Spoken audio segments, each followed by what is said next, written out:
What's up, everyone? Shenandoah Valley Reefer here. Today on the Waterbox 230.6, I'm going to be making a new manifold. There's already a manifold installed on this aquarium, but I'm going to be taking that manifold off and then remaking a better manifold. So what I'm doing with the manifold that's currently installed on this aquarium is off the main return, there's a T that you can run a manifold that Waterbox made, or you can cap that T off. Well, I didn't cap it and I didn't use the manifold that they made. I made my own. But the problem with that is it's only a 1/2 inch size hole and the manifold's 3/4. So it's just not getting the amount of flow that it needs to run multiple items off of that manifold. I'm currently running one UV sterilizer off that manifold, and then there's 2 empty valves on that manifold. So what we're going to do today is I'm going to make that manifold. I'm going to take the old manifold off the aquarium, so hopefully everything goes smoothly and I don't make any mistakes. But before we get into that, I'm just going to say that I am not endorsed or sponsored by any of the brands that you may see in this video today. I just happen to use these brands and these manufacturers because I've done research online on threads. I've read reviews off the manufacturer's website or that brand's website, or I've watched other people that have YouTube channels that have used these same brands. Let's dive right into it. So this is how the manifold is gonna look.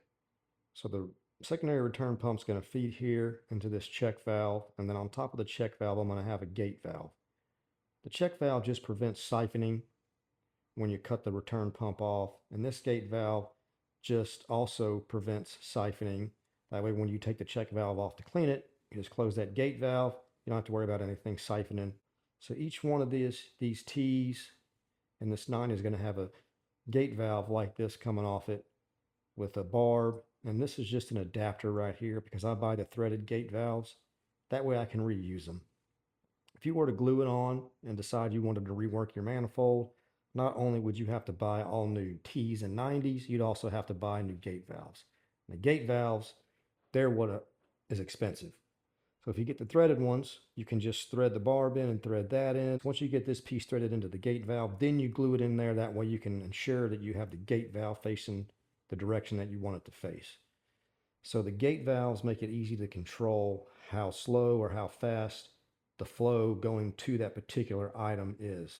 Hopefully this manifold works much better than the one that's currently on the aquarium because I'll be able to manipulate and control the flow much better. So here's how the manifold is set up currently. As you can see, it's ran off the main return, but the hole that's off this main return, which is connected to that T right there, is only a 1/2 inch, and the manifold is 3/4 of an inch. So I'm just not getting enough flow to run multiple items. I'm running one UV sterilizer off of this manifold, and there's just barely enough flow to get it up to the back of the aquarium. Down here in the return chamber, there's 2 return pumps. The one on the right is a Vectra S2, and the one on the left is a Vectra M2.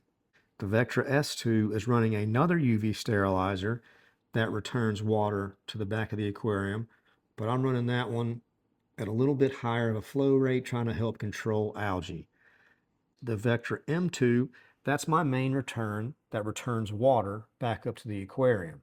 The drain to return pump ratio for these aquariums has to be at a fairly low flow rate. So it's hard to get enough flow to run a manifold in multiple items if you're running the manifold off the main return. So what I'm going to do is I'm going to take this Vectra S2 and I'm going to use it to run the manifold, and then I can bump that Vectra S2 up and down in the flow rate. I can open and close valves, and I should be able to control the flow to any item that I want to put on this manifold easier and have a lot more control over it. So the plan now is to run both UV sterilizers off the manifold, one barely returning water up to the back of the tank like it is now, and then one running faster to help control algae. Then I'll have a media reactor on one, then I'll have one spare. I'm going to remove this old manifold The white cap that goes on the tee coming off the return, that Waterbox sends you with the aquarium, I put Teflon on those threads prior to installing it, and I got it snug, but I didn't over tighten it. I'm going to start making the body of this manifold by taking 3/4 inch diameter PVC and cutting it in lengths of 1 inch and 3/4 4 times. The reason I'm cutting it at 1 inch and 3/4 lengths is because I want the 90s and the T's to fit together tightly because there's limited space under the cabinet. That 1 inch and 3/4 length ensures that the 90s and the T's fit together tightly. Now, as I begin making the body of this manifold, I'm starting with a 90, then I'm working to the first T, then I'm working to the second T, then I'm working to the third T, and then I'm ending with a 90. As I'm working through the body of this manifold, I'm cleaning, then priming, and then gluing all of the fittings one at a time. Any excess glue is easily wiped off with a wet paper towel. I'm probably using too much glue, and that's okay because I don't want anything to leak. And like I said, a wet paper towel wipes the excess glue off very easily. One of the cool things about the fittings that I'm using is they have marks on them from the manufacturer, so I get everything lined up straight and neat. If the fittings that you're using don't have those marks on them from the manufacturer, you can easily make a mark on each fitting and then line those marks up to get everything straight and neat. After I get the last 90 glued onto the body of the manifold, I'm going to make sure everything is straight and neat, and then I'm going to move on to the check valve and the gate valves. I'm going to begin with the check valve and the gate valve that goes above the check valve. But before I glue the gate valve on and the check valve on, I'm going to go ahead and put Teflon on the fittings that thread into the gate valve. Once I get the Teflon on the fittings that thread into the gate valve, I'm going to go ahead and take part of the union for the check valve and I'm going to glue it to the gate valve. I took the check valve totally apart and removed the O-rings. That way any excess glue doesn't glue the O-ring to the check valve. I was thorough when I wiped the excess glue off of the check valve where the O-ring sits. That way when I marry the check valve together, there's a clean surface for that O-ring to sit on. Then I'm going to glue that gate valve to the body of the manifold. Before I glue on the next gate valve, I'm going to go ahead and get Teflon on the threaded fittings that thread into the gate valve.